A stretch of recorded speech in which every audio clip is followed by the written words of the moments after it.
സമരം കത്തിപ്പടരുമ്പോൾ നായകൻ എങ്ങോട്ട് മറയുന്നു? രാഹുൽ ഗാന്ധിയുടെ വിദേശയാത്രകൾ കോൺഗ്രസിന്റെ രാഷ്ട്രീയ ഭാവി തകർക്കുമോ? രാഷ്ട്രീയം ഫുൾ ടൈം ജോബാണ്, അവിടെ പാർട്ട് ടൈം ലീഡർഷിപ്പ് വിലപ്പോകുമോ? രാഹുലിന്റെ ഈ മുങ്ങൽ BJPക്ക് നൽകുന്ന ആയുധമെന്ത്? രാജസ്ഥാനിലെ കോട്ട രാജ്യം മുഴുവൻ ഉറ്റുനോക്കിയ ഒരു സംവാദം. നീറ്റ് പരീക്ഷാ വിവാദത്തിൽ തകർന്ന കുട്ടികളുടെ മുന്നിലേക്ക് രാഹുൽ ഗാന്ധി നടന്നുവരുന്നു. കോൺഗ്രസ് പ്രഖ്യാപിച്ച ചത്രോൺകി ഗുഞ്ച് എന്ന വൻ വിദ്യാർത്ഥി പ്രക്ഷോഭത്തിന്റെ തുടക്കമായിരുന്നു അത്. ഇന്ത്യ കണ്ട ഏറ്റവും മികച്ച ജനസമ്പർക്ക പരിപാടികളിലൊന്ന്. ചോദ്യപേപ്പർ ചോർച്ചയെക്കുറിച്ചും വിദ്യാർത്ഥികൾ നേരിടുന്ന അരക്ഷിതാവസ്ഥയെക്കുറിച്ചും കണക്കുകൾ നിരത്തി രാഹുൽ സംസാരിച്ചപ്പോൾ വിദ്യാർത്ഥികൾ കൈയടിച്ചു. കോൺഗ്രസ് ക്യാമ്പ് ആവേശത്തിലായി. പക്ഷേ ആ ആവേശം അധികനാൾ നീണ്ടുനിന്നില്ല. അടുത്ത പരിപാടികൾ പ്രയാഗ്രാജിലും പാറ്റ്നയിലുമായിരുന്നു. വൻ റാലികൾ പ്ലാൻ ചെയ്തു. വിദ്യാർത്ഥികൾ കാത്തിരുന്നു. അപ്പോഴാണ് ആ വാർത്ത വരുന്നത്: രാഹുൽ ഗാന്ധി ഇന്ത്യയിലില്ല, അദ്ദേഹം വിദേശത്തേക്ക് പോയിരിക്കുന്നു. ഈ മാസം 17-ന് തിരിച്ചെത്തുകയുള്ളൂ എന്ന് പുതിയ റിപ്പോർട്ടുകൾ. പ്രയാഗ്രാജിലെയും പാറ്റ്നയിലെയും റാലികൾ കോൺഗ്രസിന് മാറ്റിവെക്കേണ്ടി വന്നു. ഇത് ആദ്യത്തെ സംഭവമല്ല. കൃത്യമായ ഇടവേളകളിൽ രാഷ്ട്രീയ പോരാട്ടങ്ങൾ അതിൻ്റെ ക്ലൈമാക്സിൽ നിൽക്കുമ്പോൾ രാഹുൽ ഗാന്ധി എങ്ങോട്ടോ മറയുന്നു. എവിടേക്കാണ് അദ്ദേഹം പോകുന്നത്? എന്തുകൊണ്ടാണ് ഈ യാത്രകൾ അതീവ രഹസ്യമായി സൂക്ഷിക്കുന്നത്? സമരമുഖത്തു നിന്നുള്ള ഈ പെട്ടെന്നുള്ള അപ്രത്യക്ഷമാകൽ കോൺഗ്രസിനെ എങ്ങനെ ബാധിക്കുന്നു? ആദ്യം നമുക്ക് നിലവിലെ സാഹചര്യം നോക്കാം. രാജ്യം കണ്ട ഏറ്റവും വലിയ വിദ്യാഭ്യാസ പ്രതിസന്ധികളിലൊന്നായിരുന്നു നീറ്റ് ചോദ്യപേപ്പർ ചോർച്ച. ലക്ഷക്കണക്കിന് വിദ്യാർത്ഥികൾ തെരുവിലായി. പ്രതിപക്ഷ നേതാവ് എന്ന നിലയിൽ രാഹുൽ ഗാന്ധിക്ക് ജനങ്ങൾക്കിടയിൽ നിൽക്കാൻ പറ്റിയ ഏറ്റവും മികച്ച സമയം.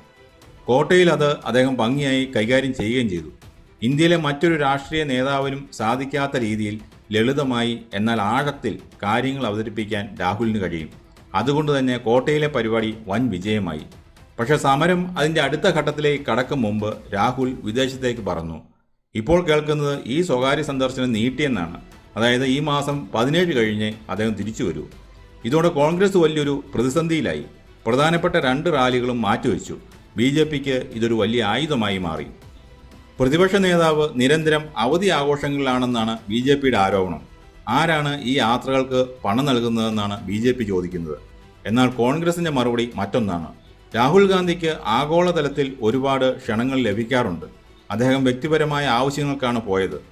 രാജ്യത്തെ യഥാർത്ഥ പ്രശ്നങ്ങളിൽ നിന്ന് ശ്രദ്ധ തിരിക്കാനാണ് BJP ഇതിനെ വിവാദമാക്കുന്നതെന്ന് കോൺഗ്രസ് ആരോപിക്കുന്നു. പക്ഷേ ഇവിടെ ചോദ്യം BJPയുടെ വിമർശനമല്ല, രാഷ്ട്രീയത്തിലെ ടൈമിങ്ങിനെ കുറിച്ചാണ്. പശുവും ചത്തു മോരിലെ പുളിയും പോയി എന്ന് നമ്മൾ പറയാറില്ലേ? അതുതന്നെയാണ് ഇവിടെയും സംഭവിക്കുന്നത്. നീറ്റ് പരീക്ഷ വീണ്ടും നടത്തി. വിദ്യാർത്ഥികൾ പരീക്ഷ എഴുതി. എല്ലാം വിജയകരമായി പൂർത്തിയായി. ചോദ്യപേപ്പർ ചോർച്ചയെക്കുറിച്ച് ആളുകൾ സാവധാനം മറന്നു തുടങ്ങി. ഇനി രാഹുൽ തിരിച്ചു വന്ന് വിദ്യാർത്ഥി പ്രക്ഷോഭം നടത്തിയാൽ അതിന് പഴയ മൂർച്ച ഉണ്ടാകുമോ? സംശയമാണ്.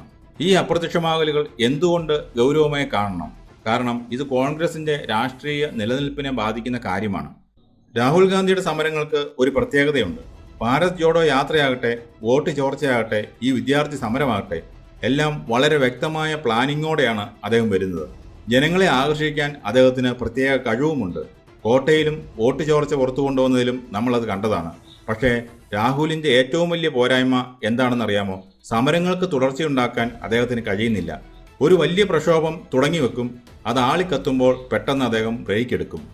ഇത് കോൺഗ്രസ് പാർട്ടിയെയും അണികളെയും വല്ലാതെ തളർത്തുന്നുണ്ട്. രാഹുൽ ഗാന്ധി ഒരു ലക്ഷ്യം കാണിച്ചു തരുമ്പോൾ പാർട്ടി പ്രവർത്തകർ ആവേശത്തോടെ ഇറങ്ങിത്തിരിക്കും. പക്ഷേ നായകൻ പെട്ടെന്ന് കളം വിടുമ്പോൾ പിന്നാലെ പോകാൻ പാർട്ടിക്ക് കഴിയാതെ വരുന്നു. രണ്ടാം നിര നേതാക്കൾക്ക് ആ സമരം മുന്നോട്ട് കൊണ്ടുപോകാൻ സാധിക്കുന്നില്ല. കാരണം ഇന്ത്യയിൽ കോൺഗ്രസ് എന്നാൽ ഇന്നും ഗാന്ധി കുടുംബം തന്നെയാണ്. ഒരു രാഷ്ട്രീയ പോരാട്ടം എന്നാൽ 24 മണിക്കൂറും സജീവമായിരിക്കേണ്ട ഒന്നാണ്. പ്രത്യേകിച്ച് അമിത്ഷായും നരേന്ദ്രമോദിയും നയിക്കുന്ന ഒരു ദിവസം പോലും വിശ്രമമില്ലാത്ത BJP എന്ന പ്രസ്ഥാനത്തോട് പോരാടുമ്പോൾ കളമൊഴിഞ്ഞു കൊടുക്കുന്ന ഓരോ മിനിറ്റും എതിരാളികൾ ഉപയോഗിക്കും. രാഹുലിന്റെ വിദേശയാത്രകളെക്കുറിച്ച് ഒരൊറ്റ വിവരവും പുറത്തുവിടാറില്ല. ഇതൊരു സ്വകാര്യ സന്ദർശനമാണെന്ന് മാത്രമാണ് കോൺഗ്രസ് പറയാറുള്ളത്. ഇതാണ് പൊതുജനങ്ങൾക്കിടയിൽ നിഗൂഢതയുണ്ടാക്കുന്നത്. ജനങ്ങളുടെ നേതാവ് ജനങ്ങളിൽ നിന്നും ഒന്നും ഒളിച്ചു വെക്കാൻ പാടില്ല എന്ന് വിശ്വസിക്കുന്ന ഒരു വോട്ട് ബാങ്ക് ഇന്ത്യയിലുണ്ട്. അവരെ സ്വാധീനിക്കാൻ BJPക്ക് ഇതുവഴി സാധിക്കുന്നു. ഇനി നമുക്ക് ഏറ്റവും പ്രധാനപ്പെട്ട ചോദ്യത്തിലേക്ക് വരാം. ഈ രീതി രാഹുൽ ഗാന്ധി തുടർന്നാൽ എന്ത് സംഭവിക്കും? ആദ്യത്തെ കാര്യം, രാഹുൽ ഗാന്ധിയുടെ രാഷ്ട്രീയ വിശ്വാസ്യത ചോദ്യം ചെയ്യപ്പെടും. പാർലമെന്റിലെ പ്രതിപക്ഷ നേതാവ് എന്നത് വെറും ഒരു പദവിയല്ല, അതൊരു വലിയ ഉത്തരവാദിത്തമാണ്. പ്രധാനമന്ത്രിക്ക് തുല്യമായ പദവി. ജനങ്ങൾ രാഹുലിനെ ഇപ്പോൾ ഗൗരവത്തോടെ കാണാൻ തുടങ്ങിയിട്ടുണ്ട്. ഭാരത് ജോഡോ യാത്ര അദ്ദേഹത്തിൻ്റെ പപ്പു എന്ന പ്രതിച്ഛായ പൂർണ്ണമായി മാറ്റിമറിച്ചു. പക്ഷേ നിർണായക ഘട്ടങ്ങളിലെ ഈ മുങ്ങൽ ആ ഇമേജിനെ വീണ്ടും ബാധിക്കും. പാർട്ട് ടൈം രാഷ്ട്രീയക്കാരൻ എന്ന BJPയുടെ ലേബൽ ജനങ്ങൾ ശരിവെക്കാൻ തുടങ്ങും. രണ്ടാമതായി കോൺഗ്രസ് പാർട്ടിയുടെ തകർച്ചയാണ്. വരാനിരിക്കുന്ന മാസങ്ങളിൽ പല പ്രധാന സംസ്ഥാനങ്ങളിലും നിയമസഭാ തെരഞ്ഞെടുപ്പ് നടക്കാനുണ്ട്. പ്രതിപക്ഷം ശക്തമായ പ്രക്ഷോഭങ്ങളുമായി തെരുവിൽ നിൽക്കേണ്ട സമയമാണിത്. നേതാവ് വിദേശത്തായാൽ താഴെത്തട്ടിലുള്ള പ്രവർത്തകരുടെ ആവേശം കെട്ടുപോകും. കൃത്യമായ ലീഡർഷിപ്പ് ഇല്ലാതെ കോൺഗ്രസ് വീണ്ടും തളരും. ഇതെല്ലാം ഇന്ത്യയിലെ പ്രതിപക്ഷ കൂട്ടായ്മയായ ഇന്ത്യ സഖ്യത്തെയും ബാധിക്കും. മമതാ ബാനർജിയും അഖിലേഷ് യാദവും ശരത് പവാറുമൊക്കെ രാഹുലിൻ്റെ ഈ പെട്ടെന്നുള്ള യാത്രകളെ എങ്ങനെ കാണും?